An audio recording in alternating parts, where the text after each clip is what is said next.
This is the mission log of Serena, brand historian for Sharkman Studios. I had just kicked down the door of a 9-year-old boy when I got the call. The child had been posting pictures of his unlicensed Sharkman fan art on Instagram, in particular a crayon drawing of a non-canonical Sharkman Prawn Boy team-up. The news? Every single Sharkman film had been deleted, with seemingly no chance of recovery. The culprits? Jack and Ferg, two podcasters I'd never even heard of. The mission? Assassination. Top priority. End of log.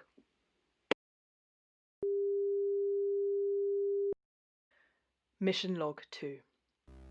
I grab what I need from my flat. Flare gun, zip wire gun, gun, copious amounts of explosives, snacks. Luckily, I don't need to tell my family and friends where I'm going because I have none. Just my pet hamster Heinrich. And he doesn't like me anyway. I walk outside and steal a bicycle out from under an old woman. As I pedal to my first destination, I stare at the street lamps flashing past me and I wonder, without the Sharkman films, who am I? What am I for? And what will become of the Rome I helped to build? Looking at the building, you'd think it was just another Sharkman merch shop, but it's actually my base of operations hidden in plain sight. Regular protocol is as follows. I enter the shop and browse the shelves nonchalantly for approximately 46 minutes before asking a member of staff, "Hey, do you have a life-size lady shark? I need one for my niece, Philippa." The staff member then leads me to a shelf of dark squid merch at the back of the shop, thick with dust. I pull a lever hidden amongst a pile of sagging plushies, revealing the secret door that takes me into my base. Today, however, as I burst into the shop ready to wade into the horde of customers, I was met only with silence. Eerie silence. The lights were all off, dust motes dancing in the beams of sunlight cast from the high windows. The store was completely empty, save for a lone figure at the back of the shop, shrouded in darkness and cigar smoke. "Where are all the customers?" I called. "The world is changing, agent," replied a heavy Russian accent, echoing in the empty chasm of the merch store. "Nobody wants merch for a film that doesn't exist." He stepped out of the shadows and into the half-light. It was Sweaty Mike. "And I wonder," he mused as he strolled towards me, "I wonder what will become of people like us." But I wasn't here to talk about the world ending. That wasn't my USP. My USP was get shit done. I grabbed Sweaty Mike by his damp collar, asked him for the content, and he delivered. It seems Sharkman Studios believe that this Jack and this Ferg, if these are even their real names, are on the run and have been assisted by notorious Sharkman fugitive Sexy Rat. Huh. Sexy Rat. A thorn in Sharkman Studios' side since the very beginning. A strange character who lives in the sewers, subtly working to undermine us from beneath our feet. I tried to take him down before, and he's a real piece of work. It's no surprise he'd take them in, and so I must follow them. Down into his hive of dissidents and skullduggery. Down into the sewers. End of log. Mission log 3. It's been 2 days now. I've been wading deeper and deeper into the seemingly endless sewer system beneath the city. A few hours ago, I had almost given up hope, but then I found it. Sexy Rat's stash of shredded Sharkman legal documents, painstakingly stapled together after being dug out of bins across the city. His diary, open on a ramshackle table, reads, "They've done it. Those clean boys have changed everything. I must bring them to safety. First to Shark Con, and then to the core." Sexy Rat's sewer network goes even further than we thought. All the way to Shark Con, and who knows where else. This must explain how Jack and Ferg managed to disappear from Shark Con all those weeks ago. God, how does he even navigate such a sprawling system? And what is the core? I will update you when I have more. End of log.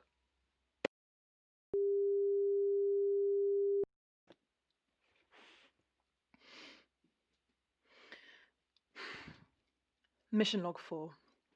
I am plumbing the depths. Literally like a plumber, and I am in the depths. It seems impossible to think that I will ever find my quarry. These sewers are dark, twisting, and endless. Sometimes I look into the distance, down a stinking, slimy tunnel, and I think I see myself at the other end, wading towards me.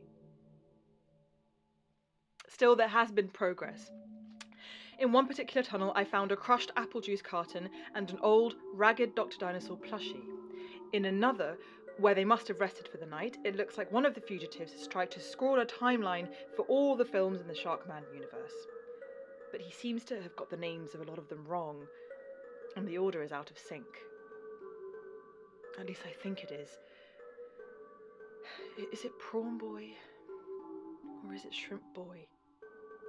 Does Squid Squad Mega Invasion come before or after Boudica Heist Night? I don't know anymore. The more I delve into the dark and the dank, the more I feel myself sinking. Sinking ever more away from life as I know it. And again, the thought drifts into my mind. What has life been? How have I been spending it? Working, of course, and my work gives me pleasure, doesn't it? I like taking care of dissidents. I enjoy my big bag of torture weapons. It's given me an outlet for my urges, and it's paid for my Spotify subscription, but in a world without Sharkman, I am left to wonder, is any of this fucked up stuff okay anymore? When a horrible superhero film was coming out every 5 minutes, I felt like I could get away with anything. But now, could I still set fire to an orphanage for their unauthorized summer production of Crab King Origins, knowing that there is no Crab King Origins? How could I still act in service to an empire when that empire is crumbling to dust around me? My brain hurts. I haven't seen sunlight for days, and the water down here is getting warmer. End of log. Mission log 5. I have reached the core. To my surprise, Sexy Rat meant the literal core of the earth. It was getting hotter and hotter the deeper I climbed, and just when it got too much, I saw it. A metal entranceway labelled the core in Sharpie. You have to crouch to enter, but when you do, you witness a true feat of engineering. Sexy Rat seems to have burrowed down here and built himself a tiny little town, all for himself. The town is surrounded on all sides by glass with a view to the molten core of the earth, bubbling away in its primordial magnificence. A local grocer, a library, a cinema that shows something called independent films. I follow a dirt path down to a little house. I enter and find the remnants of a life lived. This is where Jack, Ferg and Sexy Rat must have been hiding. 3 beds all in a row, drawings of Sharkman splattered on the walls in desperate watercolour, a stack of pancakes days old on the kitchen table. Further on there's a crossroad, which is where I am standing now. It stretches off in 3 directions. There's a signpost, but the words have all been scratched away. There are signs of a struggle here. The neat dirt path has been torn up, and there's a DVD case broken on the ground. And then 3 sets of footprints, each in a different direction. So I suppose there's nothing else to do now but choose a path and see where it takes me. End of log.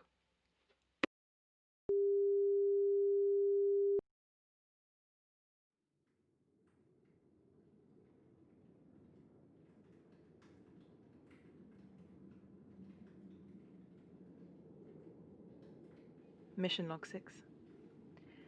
Today, I emerged from the sewers into a snowstorm. A snowstorm? In May? How far had I travelled? I put on my ultranight dark all-weather goggles and peered out into the blinding chaos. I licked a finger and tested the air. Western Siberia. I have travelled through the planet. I took another look around the empty landscape. There could not be civilization for miles. Except, yes, there was a soft red glow in the distance. I headed toward it, fighting through the snow. Rations had run out now. If this was a mirage, it would be the end for me. Instead, I found a shack, the light from the fire shining through the windows. My target, Jack or Ferg, must be in there. I readied my gun, fingers stiff from the cold, and prepared to kick down the door like I always do. But before I could, I heard a voice. "I've been waiting for you." That wasn't the voice of a podcaster. The door opened. I'd never seen his face before, but I knew him immediately. It was Sexy Rat. He smelled like shit. But a twinkle in his eye told me to ignore it. "You look cold," he said. He was holding 2 plates of eggs on toast. "Fancy a bite?" I kept my gun leveled at him. "Jack and Ferg, where are they?" "I don't know," he shrugged, putting the plates down onto a rustic table. They had to go their way, and I had to go mine. I wasn't fazed. "You will lead me to them, you will help me track them down, and then you will be brought into custody for your many crimes against Sharkman Studios." But he wasn't paying attention to me. He had already sat down and started eating his eggs. After a few mouthfuls, he stopped, put down his cutlery, and turned to face me. "What is it you want?" he asked. "What are you doing?" I tried to respond, telling him about my duty, upholding the Sharkman brand by any means necessary, my usual spiel. But the words just wouldn't come out. I didn't know. Slowly, I lowered my gun. "It's over, isn't it?" I said. Sexy Rat said nothing. He just pulled out a chair in front of the second plate of eggs. I had them with salt and pepper. The snowstorm continued to rage outside, but in here it was warm. The fire was warm. The eggs were warm. And Sexy Rat was... I'd never thought of a person as warm before. In brand ambassador training, they teach us to be polite, to always be smiling, always creating a sense of quirky fun with the clients and customers. But this was something completely different. He cracked some more eggs over the pan, and after I'd finished my second helping, we began to talk. We got chatting about all the times we had been at odds with one another. I asked him about the time he had broken into the studio lot and stolen a sack of potatoes with a face drawn on it. I had chased him into the car park, thinking I had him cornered, but then he just disappeared. How had he done it? He looked at me, smiled, and said what I knew he was going to say. "The sewers." We laughed and laughed as we reminisced about all his daring escapes, all of our near misses. And the eggs. Those eggs were really good. So this is where I am now. By the fire with Sexy Rat.